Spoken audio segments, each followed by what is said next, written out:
Welcome, everyone. It's really great to see you all out tonight.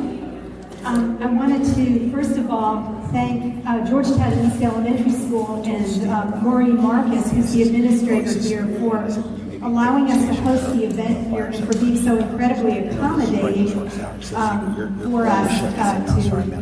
have this event here. I want to do a few logistics things. The restrooms are right across the hall. And keep in mind that these are little children restrooms, so plan accordingly. We also have some refreshments on the back table, cookies and water. And for those of you who are like me and cannot abide the thought of getting up and asking a question in a public group, if you want to stay after and have some cookies and socialize with the candidates individually and ask your questions then, that would be a perfect opportunity. Action Annapolis is really pleased to host this event. We're a bipartisan organization focused on progressive issues, and we have been very focused within the Annapolis elections on getting out the vote and voter education for the city elections.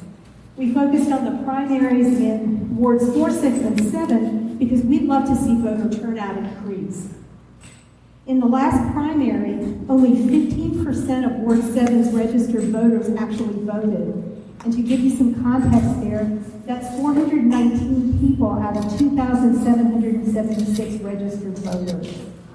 So we're really glad to see you all here. We hope that you will spread the word.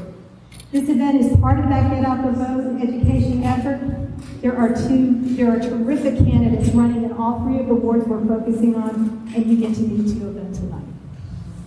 There is a Republican candidate running for Ward 7 Alderman, David Frankel. He's not participating tonight, and we hope that you'll be informed voters and learn his position on the issues that affect the ward and affect our city. I also wanted to make sure that you are all, for any of you who came in later, that you know that we have a lot of information, voter information for you, and hope you can pick it up on your way out if you haven't picked it up already. We want to make sure you vote in the primary on September 19th. If you haven't registered to vote already, these lovely ladies over here can register you. You won't be able to vote in the primary if you register tonight, but you will be able to vote in the general election. They can also give you information on absentee ballots and how to handle that sort of thing. There's information on your polling places here in Ward 7, the Annapolis Neck Fire Company, number 8, and the Eastport Annapolis Neck Library. There's a sign-up sheet for voter information, and also, very importantly, copies of the questionnaires that our candidates filled out on issues that will give you some really good information on their positions, their ideas, and their thoughts for the future. And also, please visit our website, actionannapolis.com, and our Facebook page. We have a lot of good information, not only about all of the candidates in all the wards, but also the mayoral candidates who are running for mayor of Annapolis. So I'd like to introduce Trudy McFall, our moderator. Trudy is the co-founder and chairman of Homes for America. And I did not know that this is the 10th largest nonprofit that works with affordable housing in the country, and it's headquartered right here in Annapolis. Prior to her founding Homes for America, Trudy was the director of Maryland's Housing Finance Agency, the Community Development Administration. And prior to that, she worked as director of the HUD Office of Planning, overseeing urban planning and regional housing programs. So Trudy? Thank you. What I really want to tell Ward 7 is my credentials, as we're the proud owners, Homes for America, of Bay Horse Senior Apartments in Ward 7. So we, one of the reasons I think I was asked to do this is because I have considerable ties to the ward. I live in Ward 2, but know a lot about Ward 7. So thank you. I forgot to do one of my most important duties today. You're being advised to carry coins in your pocket. No. Who has a coin? We need to flip a coin to see who's going to go first. That was a really important function I had. I forgot. Oh, good. Here we go. Thank you. So, ladies first, heads or tails? That's a head. So, probably. I'll pay you back later, okay? And thank you all. I want to do a couple of thank yous. Thank you to Action Annapolis. This takes a lot more work than it appears when we get to the actual meeting, and it's been fun to be a part of it. People who came away from the March on Washington and said we wanted to see what we can do in our own hometown to activate the civic voting process. So it's been fun. Thank you all for coming. You're a valuable representative of Ward 7. We are streaming it, so hopefully other people will take the opportunity to listen in as well. And I guess the only other thing I'd say is I have a lot of sympathy with these guys because I ran for mayor in 2009, and I know what it's like to sit here at the table and wait for the questions thrown at me. So I feel your pain, but I'm going to try to make this as informal and informative as I can. And one of my feelings about some of these forms is sometimes the candidates are peppered with such little teeny specific questions that you don't get a sense of who are they and what are their priorities. So I'm going to give tonight a little more chunks of 5 minutes on a series of questions so that they can talk as we will about their priorities and themselves. There'll be plenty of questions. After they do that, we will have audience questions, and I will feel free to join in or clarify or ask a question in case there's a moment when you're all too shy and quiet to ask a question. I have a few up my sleeve. So I think with that, that's really all I want to say. Thank you, look later. I don't think the crowd needs lots of talk about rules and procedures. I think we got it. That we're going to ask questions. We're going to time things though. We have a timer, and we are going to stick to that. So. Sorry, this is kind of going in and out. I'm not doing very well, am I? No, it's not this bad. It's me. Just goes. All right, let's try that one. Well, anyway, I'm about done talking, so that's good. So let's start, Rob, since it's you who won the talk. Let's start with you taking 5 minutes if we want to.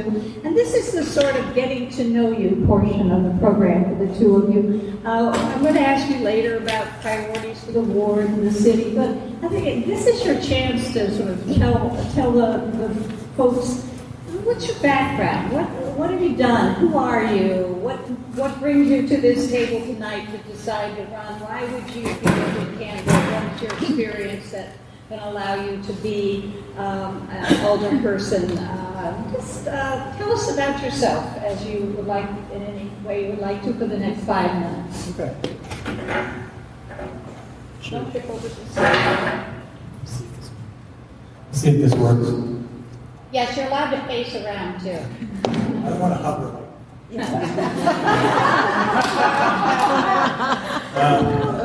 First of all, thank you to Action Annapolis. This is a very essential service that you're providing. Actually, this is cutting in and out too.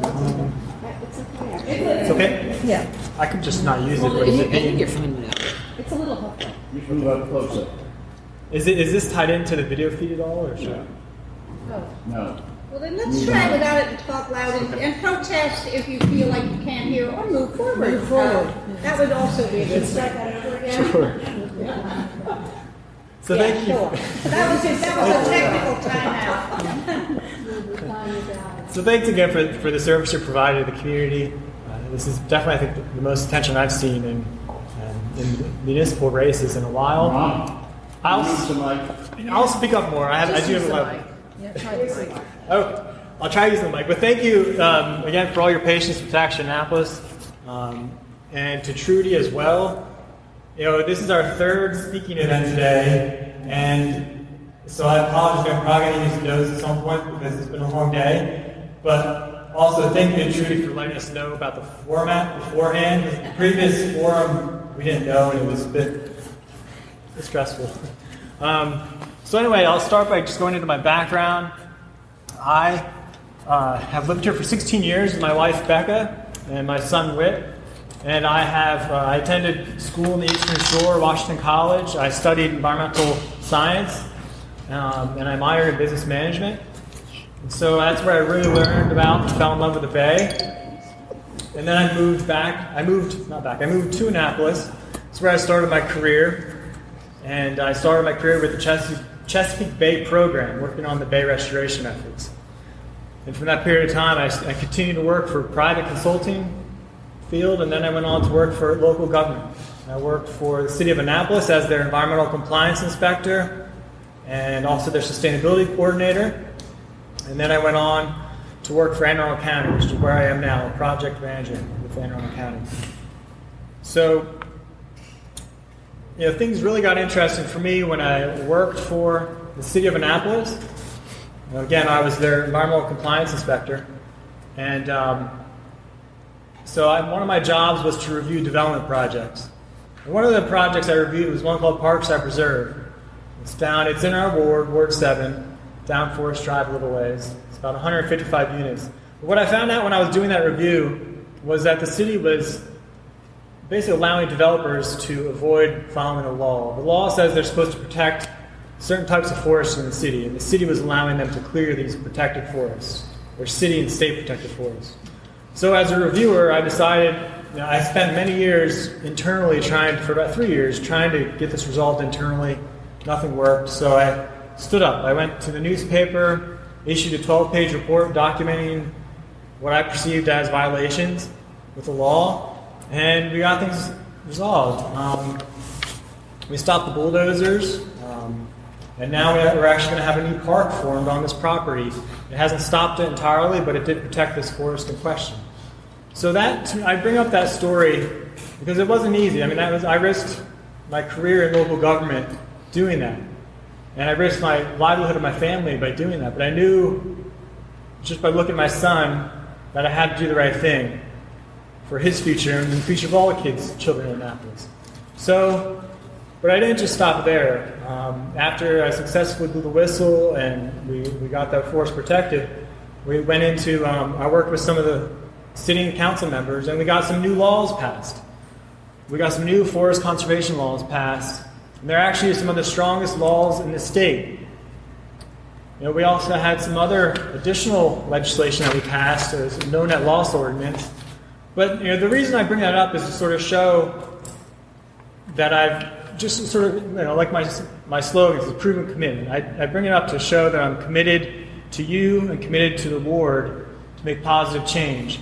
And that really shows the kind of integrity that I have, or that I will have when I'm elected, if I'm elected into office. So I'm running as well because I enjoy serving the public. I'm professionally, as I said, I'm a public servant, but also personally I've been a community organizer for nearly 20 years, working on all kinds of issues, social justice issues, a large focus obviously on environmental issues. But what that brings is sort of a perspective, an orientation on the public, on the people. And I like to combine that with my science perspective, which brings reliance on data, facts. And I'm looking forward to bringing that to the council. And so tonight, hopefully, I'll be able to relay a vision to you tonight, and hopefully you'll agree and get on board with that vision tonight. So thank you. Thank you for coming.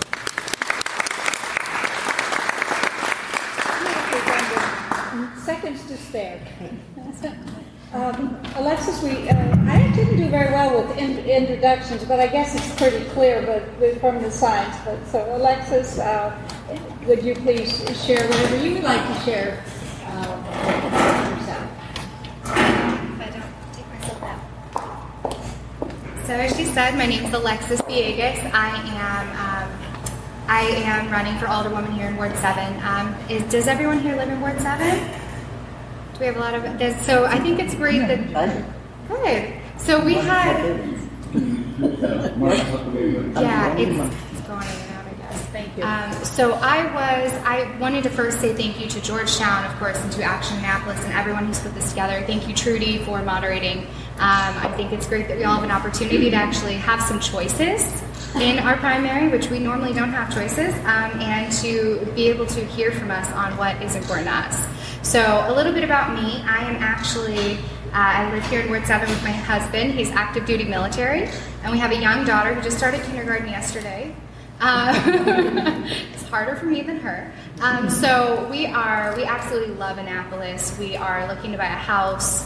This is our forever home. This is the place that we adore for the water, the scenic views, the beautiful, diverse businesses and recreational opportunities here. And so I am, by trade, the work that I do, I'm a legal professional. I've been a legal professional for about 10 years. I'm a paralegal. I've worked in criminal defense, personal injury with disability. I work in immigration law currently, and I previously worked at a lobbying firm working on legislation, regulatory issues, and local lobbying efforts. So I have a great breadth of experience in the legal field and with the gaps that we have at all levels of government. I've worked with city, county, state, and federal governments on different legislative issues, regulatory issues, and I feel like I have that, I bring with me that experience. But in my personal life, in my free time, whatever that may be, whenever my husband was deployed and I was raising a daughter and going to school and working, was I would volunteer a lot, and I still do it. It is something that from a young age was important to me, from Kiwanis in second grade to JCs now. I'm on the nonprofit board of the JCs. I am on the Women's Commission for Anne Arundel County, and I constantly work tirelessly to help improve the quality of life for women and children in our county, and I work to I actually roll up my sleeves whenever a leader, part of being a leader is actually sometimes just rolling up your sleeves and getting the job done. And so for me, that's a lot, public service is very important to me, and that's a lot of what I do in the community and a lot of what has qualified me and taken me here. Now, I would say if there's one turning point that led me here, it was when I was living over at Quiet Waters, which is another part of this ward.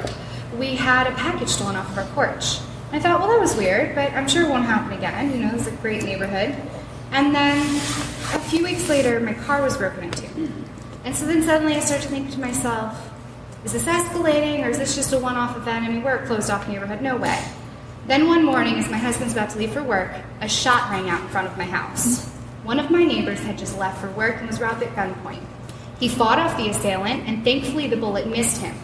But it was a wake-up call that we were not just experiencing crime that can happen anywhere.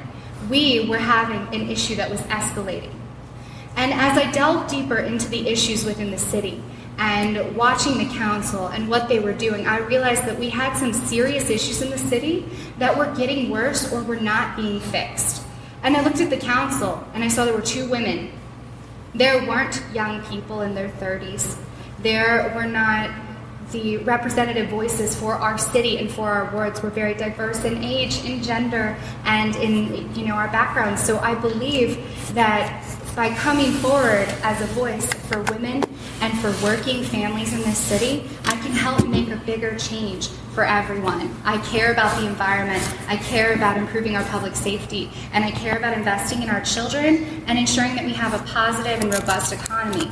So for me, it's that I don't think that our issues are mutually exclusive. I think they're all interconnected, and we need a candidate who's willing to be a leader to ensure that we are addressing all of our issues and caring for everyone who lives in this ward.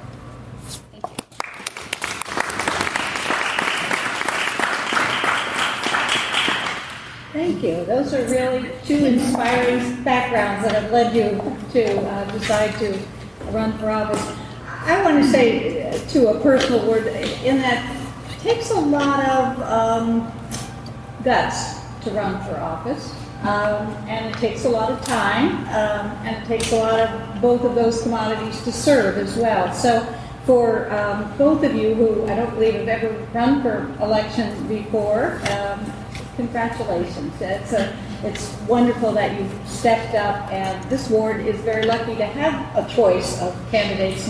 One of the things about Annapolis is it hasn't had many people willing to step forward, as you say, and diversity in the people who do step forward. So I hope the two of you represent the future of people who will run in Annapolis. So thank you for that background. Okay, so now we're going to make you work a little harder, and let's reverse the order and let Alexis go first this time. And now let's turn to the ward itself and take 5 minutes if you want and tell us what do you think are the big issues and concerns, and also most of what would you do about it? You mentioned the crime. I'm sure you want to talk about that some more. But if you were elected, what would you do about these issues that you perceive to be important to the ward and that you care about?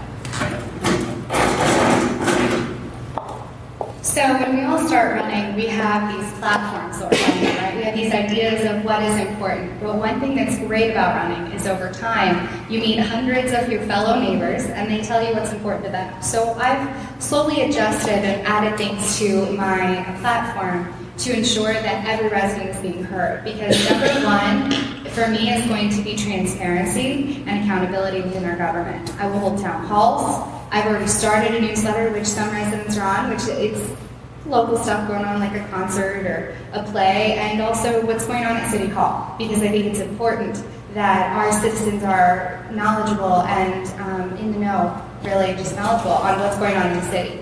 So for me, it'll be everything that we do, from data, from providing our data publicly to our citizens, to letting them know whenever something is going in across the street, like the Starbucks. I think it's important that we have those lines of communication and they're always freely flowing.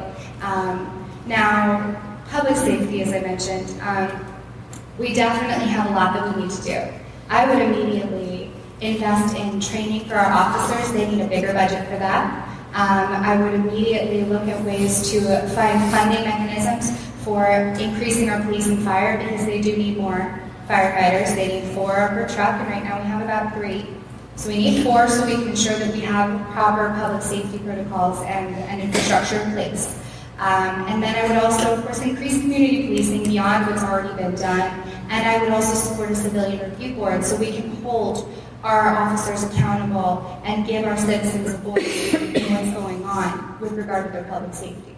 Now, quality of life kind of includes everything, right? We have recreation, which I would love to invest more in recreation, make more free, affordable options available to our citizens, because those citizens who need recreational options, enriching options the most, can't afford it. So making it accessible and open, and then offering additional options for those who are Hispanic or Latino who speak Spanish.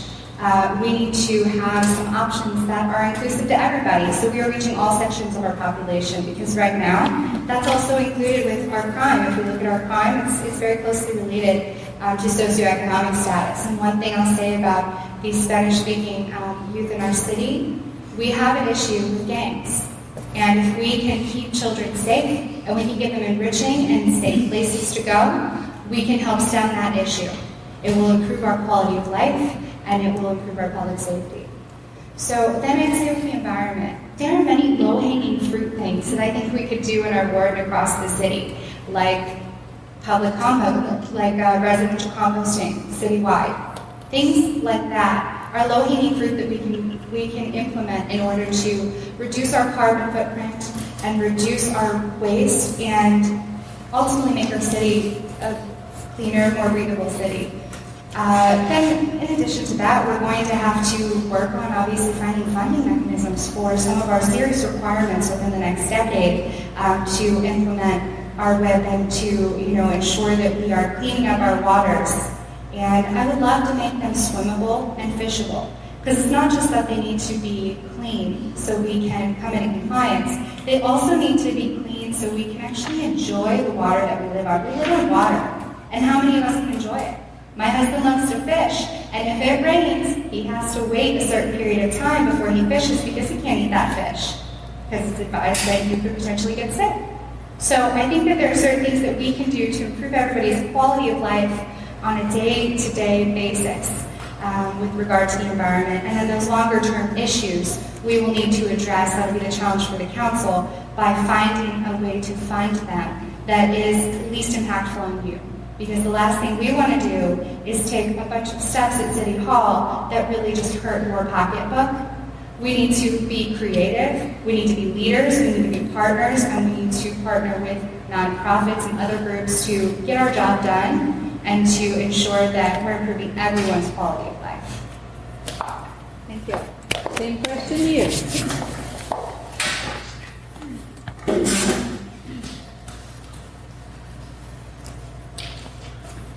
So I have been focusing on 3 different areas. I see 3 different areas for sorry. My campaign is focused on 3 different areas for improvement. One of them is open and responsive government. I also want to hold town hall meetings. I can speak up. It's not working here. So I also want to hold town hall meetings. I want to use my community organizing background to do that, and send out newsletters, that kind of thing. But that's why I stood up when I worked for the city. Another part of that story, which I told you, is that they actually were telling staff to keep things off the record. As a public employee, still a public employee, I felt that was a violation of the trust that the public holds in me. I am your servant. And to keep things off the record was completely irresponsible. So I didn't obey that. I just spoke up anyway. So that's what I bring in terms of fighting for open and responsive government. The other part of it is, another focus of mine is on quality of life. So development is a big pressure here. It's a big threat to our quality of life here in the ward. Depends on if it's done the right way or done the wrong way. You know, we have a number of new developments coming in. We have Bembe Beach development down Edgewood Road, which is about 42 units. We have the Lidl grocery store across the street, Starbucks, a retirement center across the street, development next to the hardware store. I can go on and on. There's a lot coming in. But the important thing is that I think what I want to push for is that the city makes sure that it hears and listens to the residents who live here. Because I feel like the development risks overcrowding our schools, it risks degrading our environment, and it risks increasing our traffic. So that's why the city needs to actually listen to those of us who live here and comply and adhere to our comprehensive plan. So, for example, I worked with the Lidl grocery store trying to get them to adjust their development plan to fit more into the community. I worked with the Bay Village Retirement Center, which is behind the CVS, which should be getting in there in the next few months, I imagine. But that development ended up making significant improvements to fit better into the community. So there are also, underneath this quality of life umbrella, I also like to put environment. And so with that, we are in the headwaters. Back Creek is the center of our ward. We have a watershed, a Back Creek Conservancy, which does some great work here. I'd like to support them. I'd like to see the city support them more. And we have stormwater management issues we have to deal with in the city. We have a federal pollution reduction target we need to meet by 2025. That's estimated that's going to cost us about $20 million for the entire program. But that's essential work, because that's what we need to do to help clean up our creeks. And I also want to make sure that we have fishable, swimmable waters at any time of the year for all of our children here in Annapolis. But we also have water access. That's an important issue for me as well. Everybody needs to have access to our creek around here. It's public safety. I also see that as a quality of life issue. We've had some homicides here over at the Reserve of Quietwater's apartments. We've had, and I think all of our neighborhoods have probably had some kind of break-in, whether it's vehicle or car. So what I would like to do with that is to help get the word out to the public. The police department actually has a number of crime prevention activities and programs for people to engage in. I like to try to facilitate that. You know, and also I do support the creation of a civilian review board, because I think that's part of rebuilding the trust between the police department and the public. And but it's not just about adding police. I think we also need to improve our recreation program. So I do not support any effort to privatize the rec center, because I think we need to keep that accessible and affordable to people. And I also want to work with our local maritime industry down Edgewood Road to increase the availability of job training and actual jobs themselves here in the ward. I also want to have a vision for improving the Ward 7 beyond that.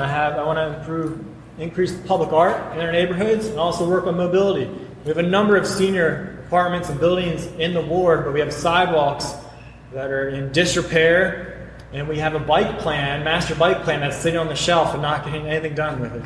So I'd like to work on both of those issues, as I did when I was a city employee as a sustainability coordinator. And I'll use my government knowledge to help get that done. Thank you. Okay, thank you. I'm gonna throw you a little surprise moment here. We're gonna have a little 1-minute round that relates to this gathering tonight. You heard the statistics about Ward 7 and the number of folks who vote versus the registered voters.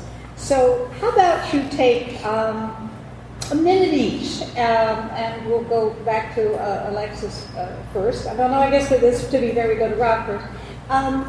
For a minute, what would you do to get more civic involvement? What do you think is happening in Ward 7? You're not noticed for being a hotbed of civic engagement. What could you do about that? What do you think? Well, let's make that one short, and then we'll go back to our last 5-minute segment. So, Okay.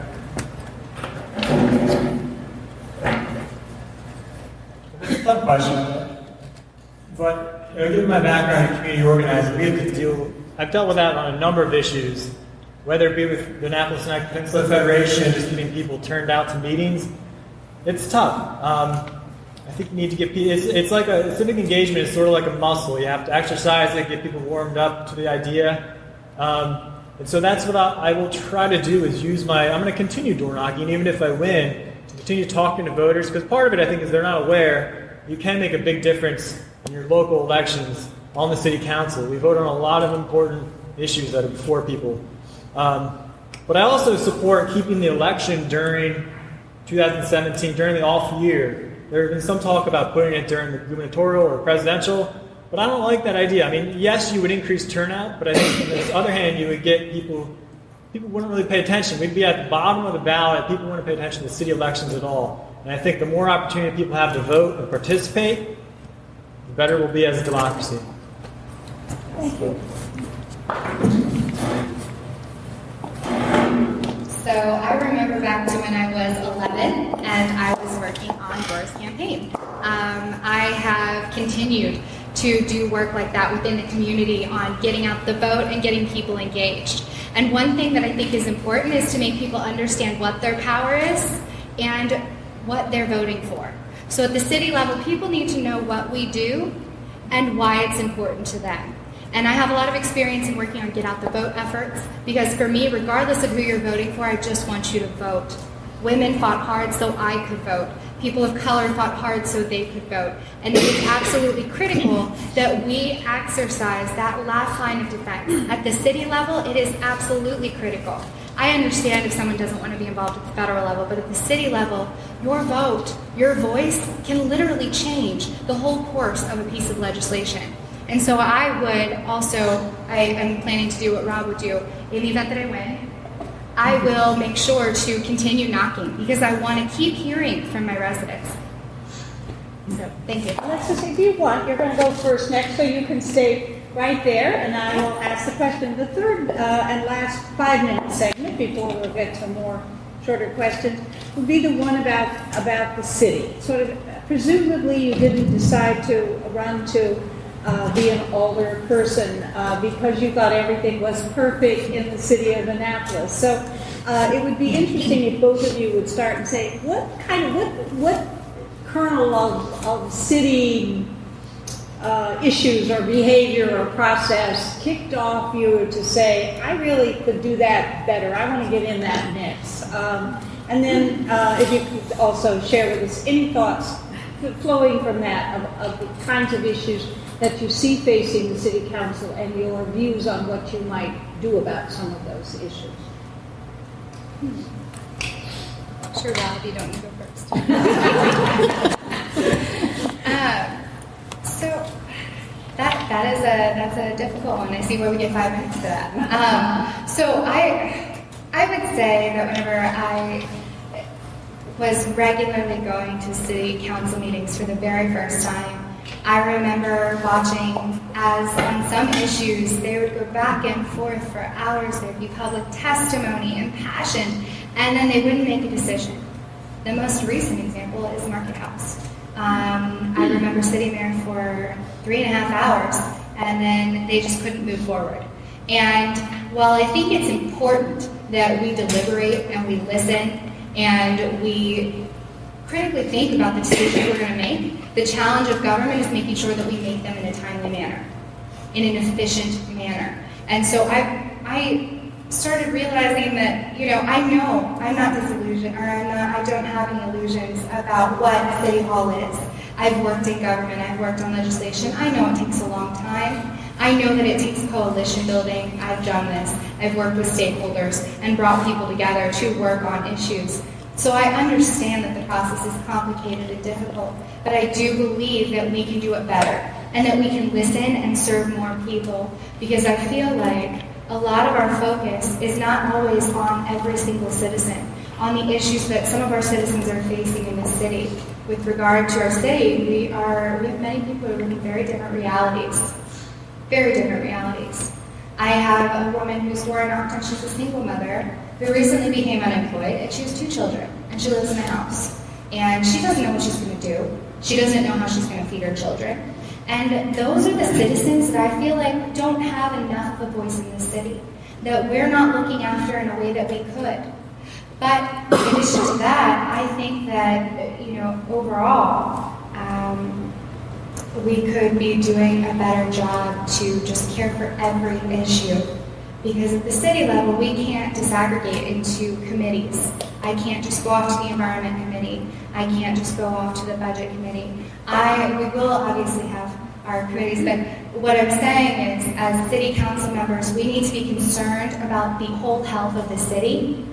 And I feel like there's not enough of that going on in every single ward. So I think that we need to get strong leaders in there who really care about everyone in the community and are willing to put forward the work and the political will to get the job done and to really, advance our quality of life here in Annapolis. So, and what was your second question? What issues? What do you see as the most pressing issues that the city is facing, will be facing in the next 4 years? That's a big one. But we obviously, one of our biggest issues will be the environmental issue as far as the money that we're going to need to raise. It's in a very short time, and so we are going to need to get smart and creative, and we're going to need to build those partnerships. I think a big issue for us is a lot of these developments that we have coming in are going to drop at some point. And what are our public adequate facilities going to look like? What are we looking at down the road if we don't really take serious steps now to plan for our future and to reassess our zoning? Because our schools were just redistricted. How long before they are again? And I know that disrupts communities, it disrupts youth. And so for me, I believe that we should be taking those steps now to ensure that we're not going to have those issues later. And then budgetary needs. We are a city that only has so much money. We can't just raise our debt ceiling. That's not how it works here in our government. So it's going to be a challenge for our next administration to figure out how we can spend wisely and then where we can find ways to pay for things without, again, dropping that in the laps of our constituents, because there are many constituents who are already stressed or who have already moved out of the area or plan to because they just can't afford to live here anymore. So we need to find ways to keep that character and the diversity that makes our city so great, while also improving upon the current facilities and improving our quality of life. Thank you. Well, while you're standing up, I'm going to share with you, I can't resist sharing with you what it was that prompted me. For those of you who've lived here a long time, we debated chickens in the backyard for weeks, and yet did we ever talk that long about poverty or public housing or the budget or crime? And I said, something is wrong here. So I got into a mix partly over chickens. And I think in the end about 2 people had chickens in their backyard. So and with that, Rob, you're on. So for me, it was kind of an organic thing that developed over the years, because for most of my time in Annapolis, and even before I was in Annapolis, I was sort of agitating on the outside. I was an advocate. I was a community advocate, and just pushing and probably aggravating those elected officials on issues. And once I started working for the city, I guess that started to change a bit. Because as an employee with the city, I was able to draft legislation, and that showed me it's not that hard to do. But also, when going back to the whole whistleblowing story, that gave me an opportunity to work with our existing council members on legislation, and many times since then, I've helped them draft legislation as well. But I've also built coalitions in support of various pieces of legislation. So to me, that's just developed into me wanting to run. I think, I got to know these guys and well, in our ward, guys, I guess, but in the sense that they we'll take it generically. Yeah. But they're just like you and I, and I think everybody should take an opportunity to run for office one day. But to get at the second part of the question in terms of the top city issues, again, I want to go back to development. Because one thing I'd like, which actually came from John, when John and Maryland Crabs had their interview with the mayor, and I liked how they framed the question about development. Because they asked, development, it's a balance between private property rights, but also the rights of citizens in terms of our quality of life, right? But I think one thing I've learned from working with the city is that balance is way off in the developer's side. I saw where we have our moderately priced dwelling unit program, the city would routinely give them variances to that program. And I think everybody would probably agree we need more affordable housing in the city for a lot of people. I saw developers come in and bully staff and bully city commissions. They actually got some city commissioners kicked off the commission simply for going out to a project site and doing an evaluation. That kind of behavior I can't tolerate, because I think the city government needs to be accountable to the people. First known, the people, not these powerful special interest developers. So what I would do to work on that issue would be I would support the creation of a moratorium on large development projects, especially on our Forest Drive corridor. The city's doing a sector study to find out what kind of development the corridor can handle, but they're still allowing all this development to come in. And the problem is it's all getting done at once, and they're not looking at that collective impact about how that's going to impact our traffic or our schools or our environment. I also support downzoning in certain cases. I think we may need to downzone, or even upzone, but I think we need to give downzoning a serious look. Say, well, maybe they shouldn't be able to allow it to build 400 units, maybe 100 or 50 is more appropriate. So there's also another top issue, our environmental and infrastructure. So for that, I mentioned stormwater earlier, and that's a part of how we're going to restore our creeks and our watersheds. But the big question is, how are we going to pay for it? I also see land preservation as an important issue, because if we keep allowing our forests and our wetlands to be cleared, that's going to directly impact and prevent us from being able to clean up our waterways. So the other big issue is climate change. Even the U.S. Naval Academy is predicting at minimum 3 to 4 feet of sea level rise by 2100. 3 to 4 feet of sea level rise by 2100. So that would make basically Hurricane Isabel, if you remember what happened downtown, that would be a 25-year occurrence for our city. But I want to end on just saying, I think something that brings together all those issues I mentioned, the quality of life, the environment, the development, are sort of, I didn't get the chance to talk about crime, but crime's another issue, but something that brings together all of those, I see those under the environmental umbrella. We've got environmental justice and social justice that are very closely related. And I just tell a quick story. When to describe this, I ran into 2 young African-American boys who were fishing, and I said, "Hey, how you doing? Did you catch anything?" And they said, "No, the cops were called on us." And that broke my heart. They're a few years older than my son, but it shows the importance of water access. Right? They were doing a positive experience, positive activity, trying to enjoy our resource, the treasure, the Chesapeake Bay, and the cops were calling them. So that shows you, I think, if we increase access, that's going to make them want to learn more about the Bay. That's going to give people recreational opportunities to enjoy the Bay. And I'll just end it there. But we can't do any of that without a clean Bay and clean creeks. Thank you. Okay, thank you. That completes the leisurely portion of the program. Now, questions from the audience. If you get shy, I'll throw in one, but let's start, and I'm sure you have. Please, we sometimes things we care about, we start out and we think we're going to ask a question and we find we're making a speech. So a question, hopefully a minute or less for a question, and then we're going to try to make this a little faster answers. So a couple, 2 minutes then for the answers. So Anybody got a question? Yes. And I think if you would please, you introduce yourself to My us. name is Karen Waltz, and I'm an immigrant. I had a story on Main Street. I love this city when I came. I come from Berlin, Germany. Yes, and because the candidates have to be able to hear the question too.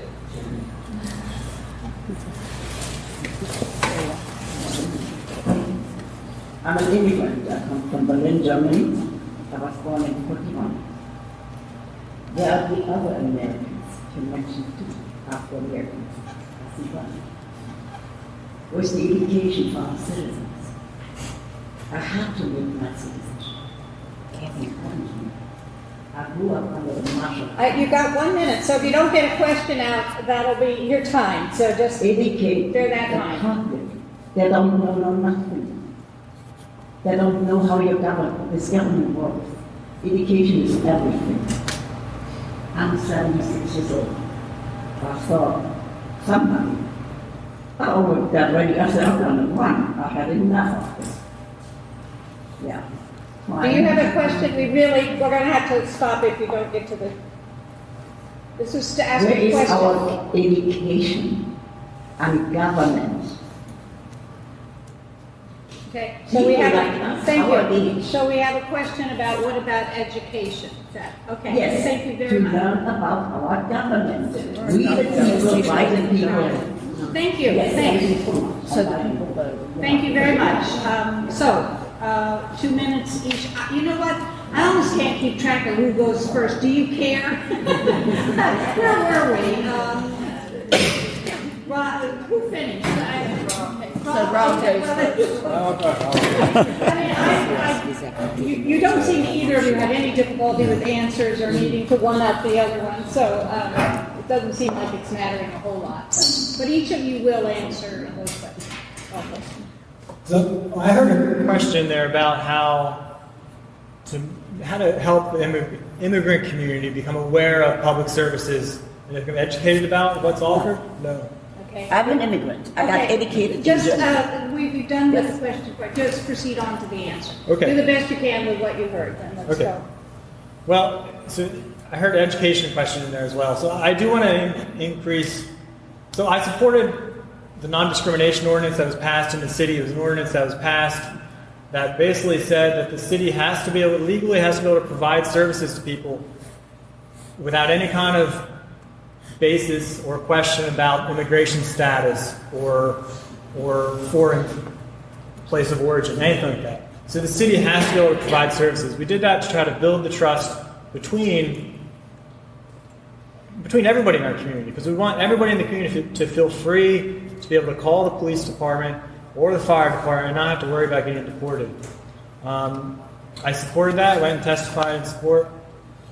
But in terms of education, that's also a very important issue we have, and that's why I supported an ordinance and helped build a coalition of some education advocates to address school overcrowding. Because previously, the city didn't have any kind of limit. Developers were able to come in, build whatever they wanted, and some of our schools were put way over capacity.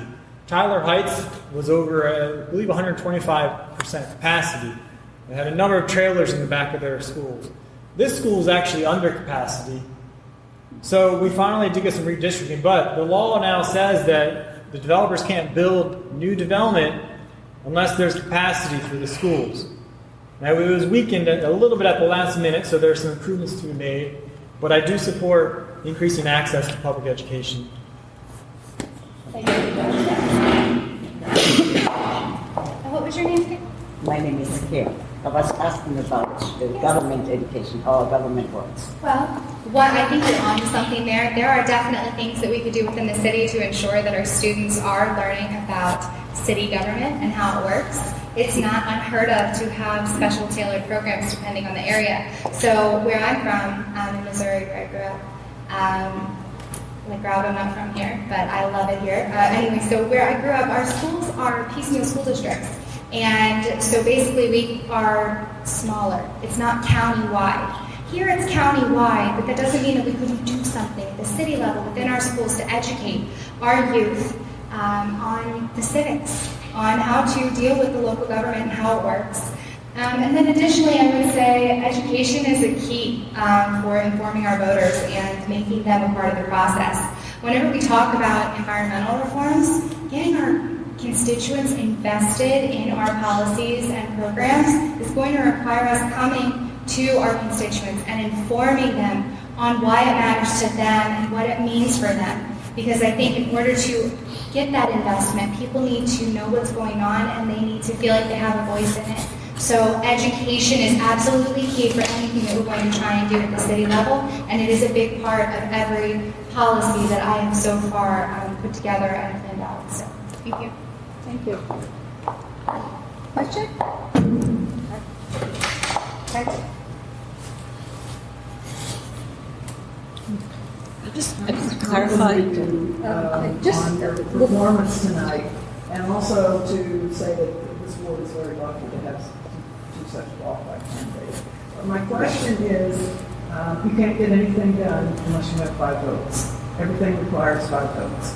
So we could have a completely new council, very different, and I'm wondering how you see yourselves coming right out of the box and get the coalition built.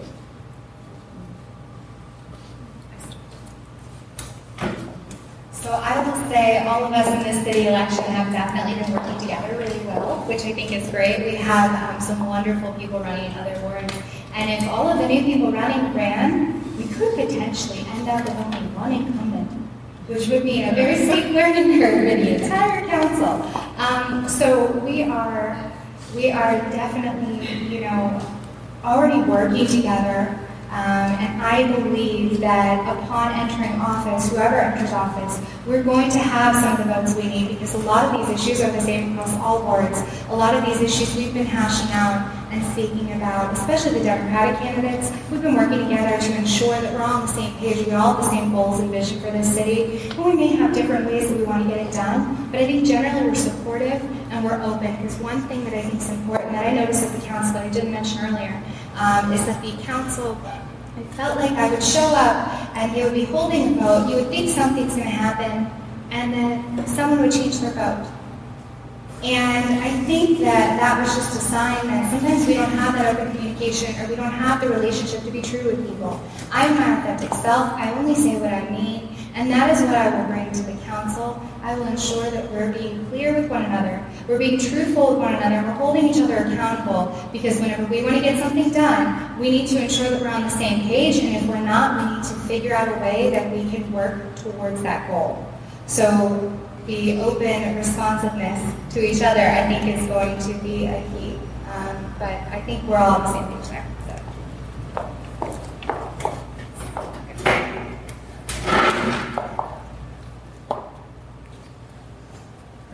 I don't have a problem working with and building coalitions. I mean, that's what I've done. And even in my home, I by no way am in control of the household. She's right there. I have to build coalitions with her. But, professionally, I mentioned the forest conservation laws we got passed. That was by building a coalition of diverse environmental groups.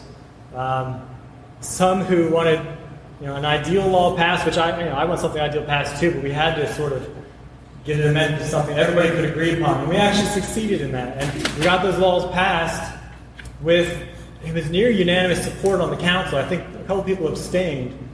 But there was no objection. I think that shows the effectiveness of being able to come forward with a strong coalition. And that's what but I think it's more than just striking a coalition on the council. I think it's about striking a coalition with the public. The public needs to be included in these decisions as well. And because that's one thing I think a lot of the council members, they don't have that perspective. They're often, a legal background or small business owner doesn't really necessarily think about that, but an organizer does. An organizer builds with support with the public first, gets the public on board, and then goes to the council and tries to get the law passed. And also, I think with local elections really should be nonpartisan, because there aren't really too many Democrat-Republican issues when you get down to it, at least on this local level. And because everybody wants to improve their schools. Hopefully everybody wants to improve their creeks and streams and reduce crime, but it's about people's background, it's about their method and how they're going to accomplish what they say they're going to accomplish. Did you want to take a follow-up question? I just had a question, and I have tremendous respect for military spouse as not just a title, it's a role, but when did your husband PCS? That he would change January of 2011. January of 2011, Okay. he PCS'd, and it's because we wanted to come here. We absolutely loved Maryland. We visited, but we knew that that's where we wanted to go. The field my husband's in, I can't tell you what he does, but I will say that. Oh, you'd have to kill me? Yeah,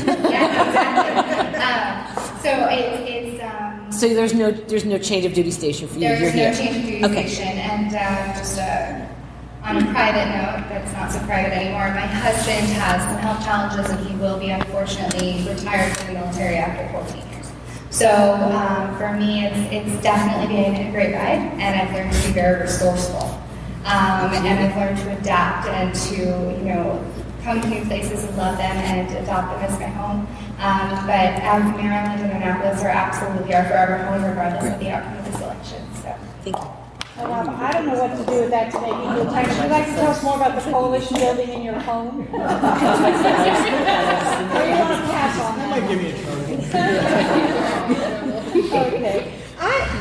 I'm going to ask you, and this is supposed to be a tough question. So if it's a tough question, I've succeeded. So I read all your questionnaires, and people ask you in the questionnaire and the forums all the things you're for, and we're for all these good ideas of new programs and new this and new that.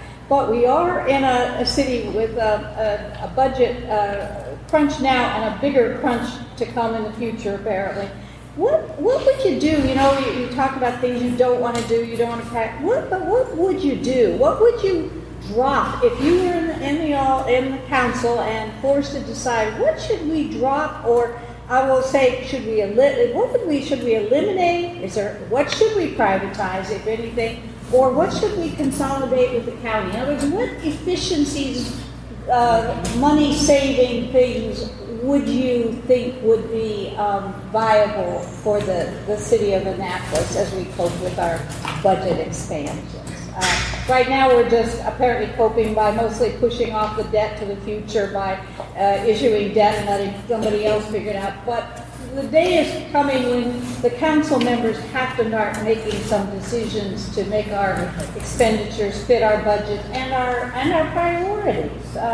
So, if each of you would take 2 minutes and tell me now, this one, who went last? We're going to let Rob have the start on this because you didn't get to talk about your military status. Okay. Thank you.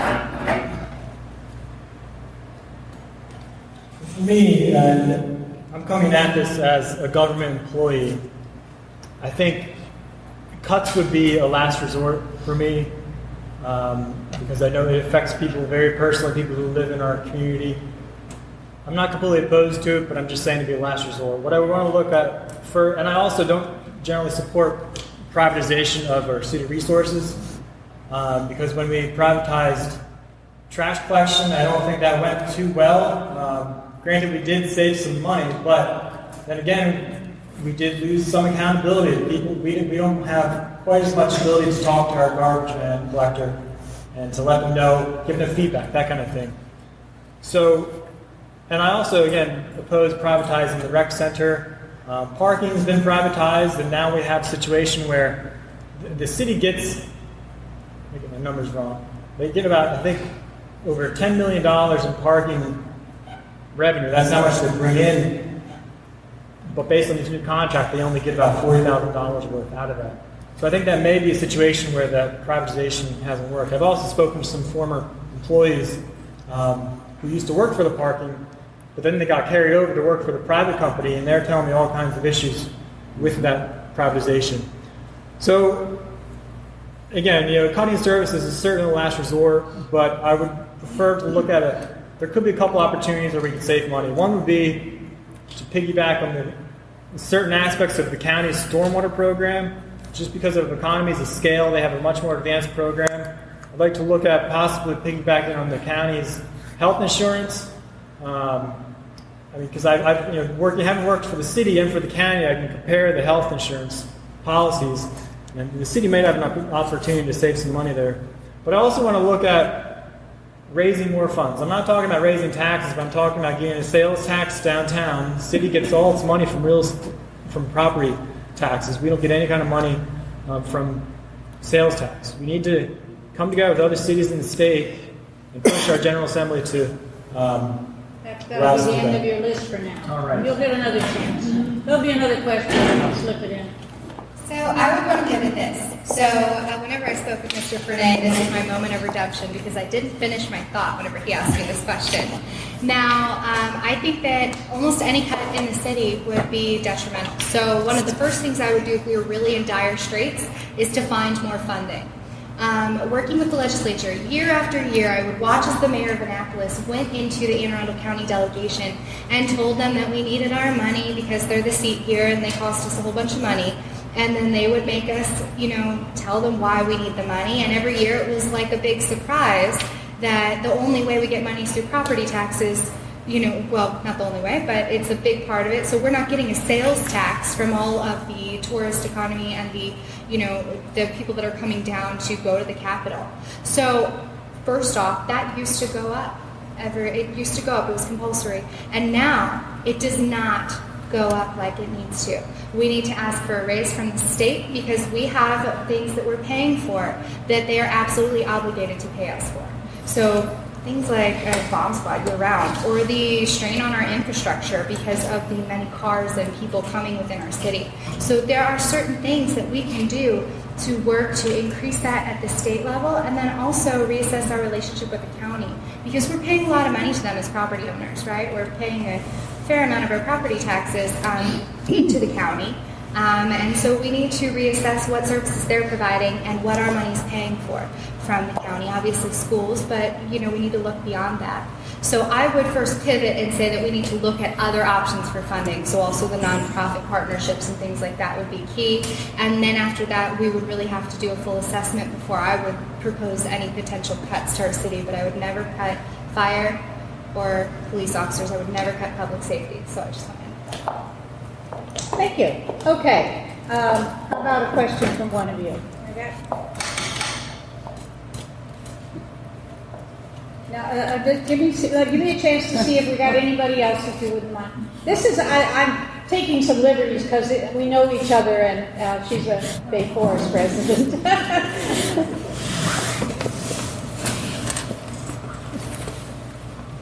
Thank you. Hello. I'll bring this up.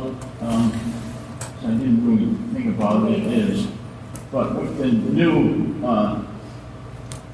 City Forest Conservation Act, we used to have a forester who worked on both on forest conservation issues as well as maintaining the quality of the trees in the city. And Annapolis would like to be known as a tree city, but if we don't have someone who's looking at what the health of our trees are and how they may need to be replanted, as well as making sure that we have an intelligent, educated individual when we're using the required forest conservation programs. That'd be fun. Yes. So first I'll say, as a city government, one thing that we need to do is make sure that we're efficient and effective. So our departments need to be staffed with the people that are trained and equipped to handle the issues that we need. We should have specialists handling these issues. And whenever it comes down to ensuring the quality of trees and ensuring that they're planted, and we need to have those extra mechanisms in place for accountability, because that goes hand in hand with a lot of these development issues that we're having. We need to ensure that we have the right vegetation going in, that we are ensuring its longevity, because truly what's the point of planting a tree if it dies? What's the point of planting a tree if it's not going to enrich the area? But we need the tree. So we need to ensure that we have the right people who know what we need to do and that we have accountability in that same vein.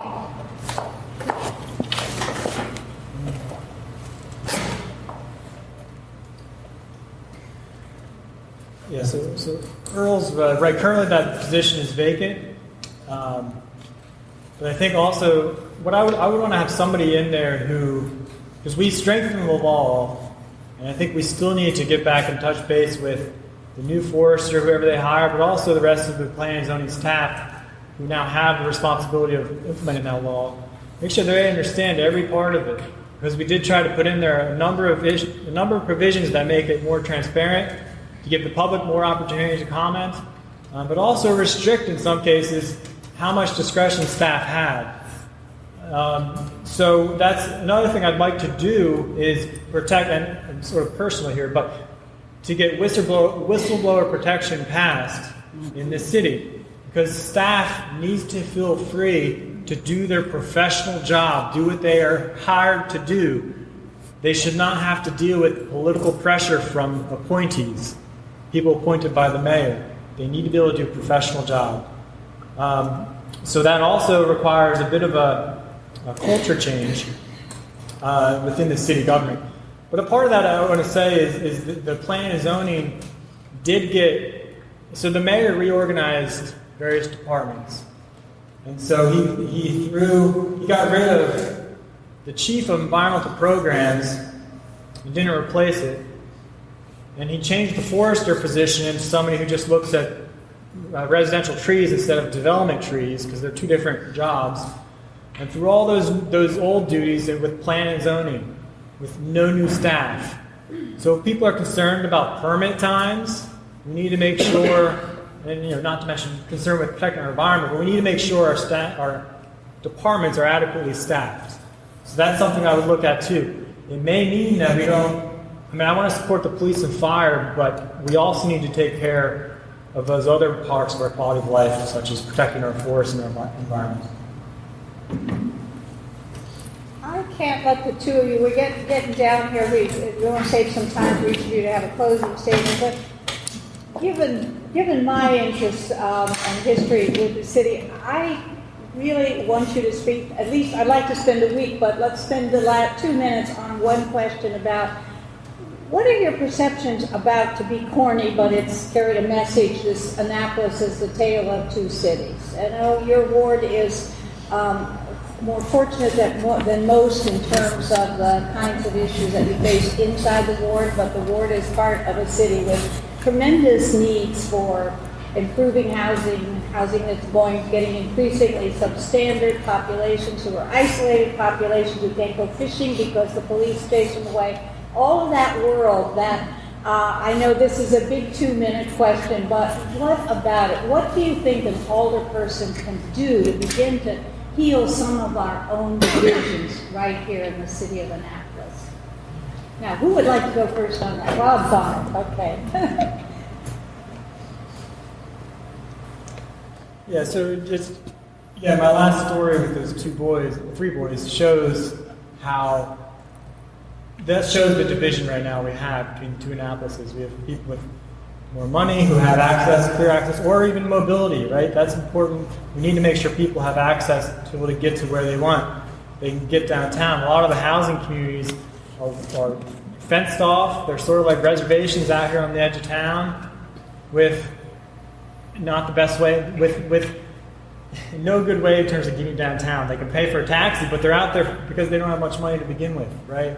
So that gets back to one of my campaign themes of improving mobility, improving the pedestrian network, improving the bike paths, because we have all these speaking events are blaring together into, but if I mentioned the bicycle master plan that was adopted by the council in 2011, nothing was done with it. It's still sitting on a shelf.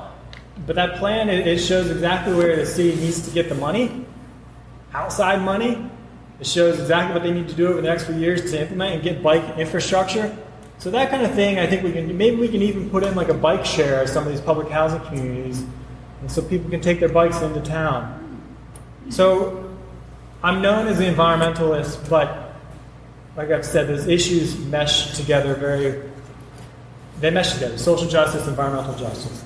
Even back when I was in college, I was involved with defending the janitors who they were trying to outsource the services. I was involved with trying to get a rail trail in, and there was hesitancy to get in a rail trail in because of the black kids downtown, right? So that's something, and even here in the state, I've been working on issues trying to restore the right of felons, former felons, to vote in the state, and we succeeded in that fight years ago. So I'm afraid that's it. That's it. That's it. I know that was a big question for 2 minutes. Well, I will say that this is the area that I shine in. This is what I do.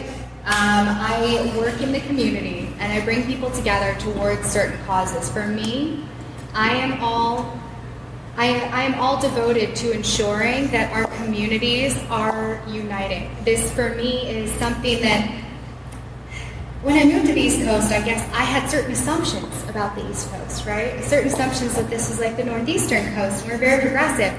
And this is a very divided city. It's very divided in a way that is kind of appalling to me.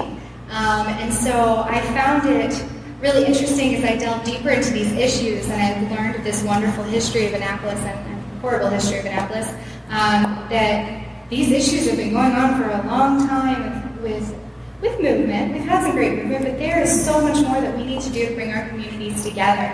We do need to remove fences that separate communities that are less desirable. And we need to make sure that our schools are welcoming and really, truly integrating our communities. I think that's a big way that we can really make a difference, is improving our schools and improving our recreation options, so we have all parts of our community coming together in singular places and being neighbors. I think at the city level, we need to ensure as alder people that we are reaching out to everyone in the city and making sure that we're being responsive to everyone, because whenever people feel like their voice isn't heard, they stop voting. They stop showing up to meetings, and they stop caring, because what's the point? So I think that that'll be part of our challenge, but I'm happy to take that on, because for me, it's all about community, it's all about public service, and it's all about helping other people. And I think whoever your next alder person will be needs to understand that that should be a priority. Thank you. Tired? Okay. You only got one more thing to do, and that is to take 3 minutes and do whatever closing statement you would like to make. You can do anything you want, touch on a topic we didn't ask you about. I would assume you want to tell these folks why they should vote for you, what it is that you think makes you the candidate. We have a hard time hearing you back here. Pardon me? We have a hard time hearing you. I can hear you. They can't hear I'm having a hard time hearing you too. This is dead. It is. They're going to do closing statements now. That's all I was saying in a moment. We've been having difficulty here understanding what you're saying. Okay. We're about done, so that's coming to an end. But I think we've all struggled with these mics. With that, so Rob, let's have you won the toy class. You get to start and finish and go first. Okay.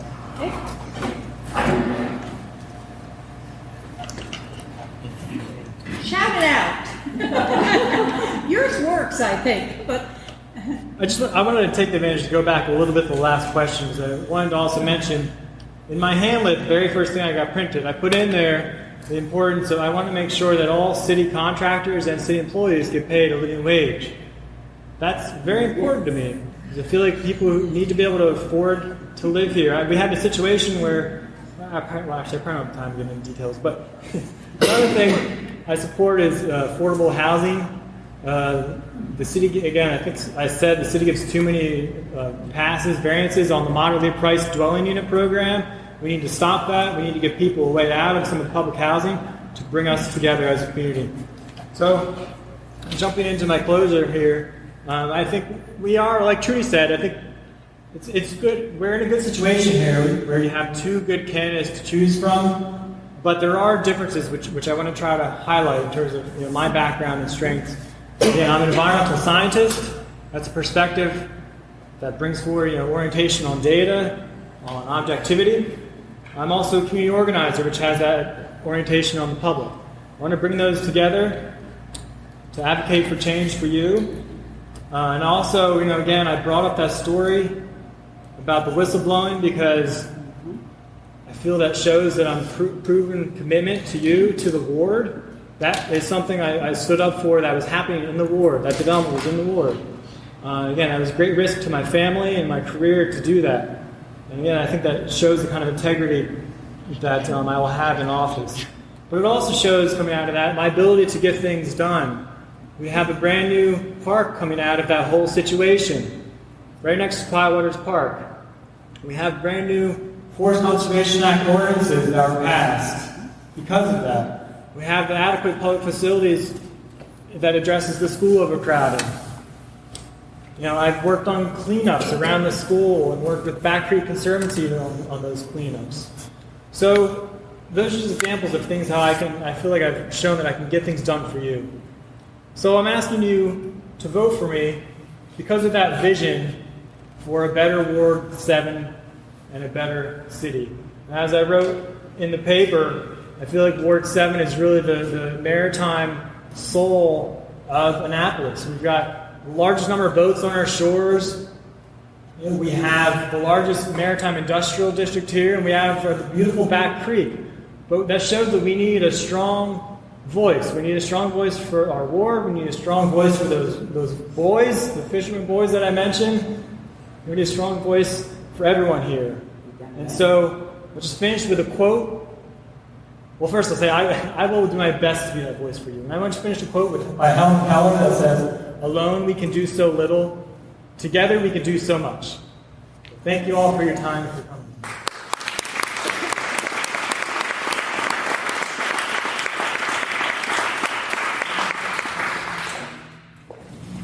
Now I'm trying to take votes. So,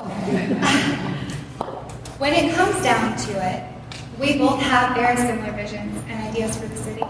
But the reason I'm running and the reason that I am the most qualified to lead us into this future is because I am somebody who has worked in the community for a long time. I've worked with many different groups of people. I've worked on socioeconomic issues. I have raised thousands of dollars for homeless, for opioid crisis issues. I have worked to ensure that we are taking care of our homeless by volunteering, and I've organized community cleanups.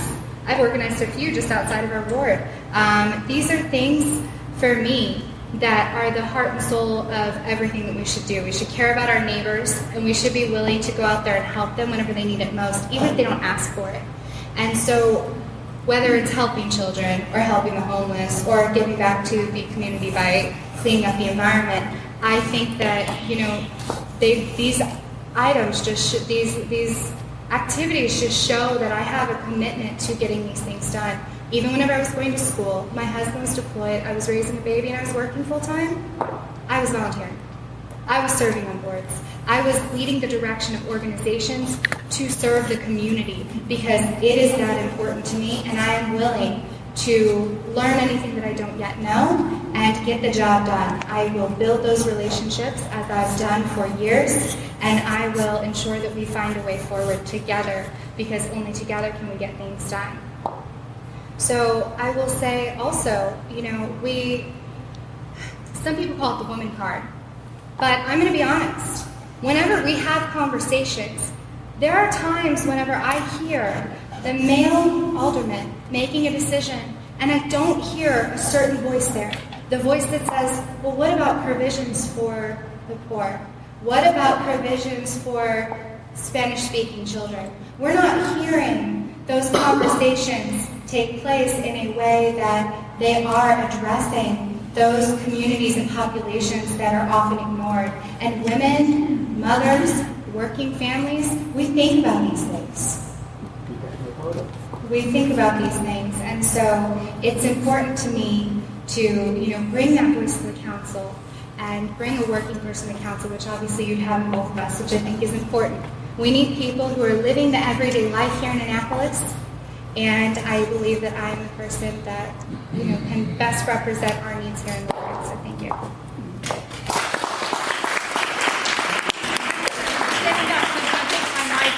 Completely dead, to say to both of you, I hope you found that enlightening. I thought you both did a superb job, and it makes me feel very encouraged about new people entering the council. And I think in Pfeiffer, it was a fine alderman here. I thought maybe he would come and we could give him a hand. But if he's watching on streaming, I think he did a good job representing the ward. But I think the future is bright, and I appreciate all the hard work and energy you put in to answer these questions. And to those of you who came, thank you very much. You're a precious breed in Ward 7, and we appreciate your interest, and encourage your friends and neighbors who are registered voters to pay attention and get out and vote. And let's give them all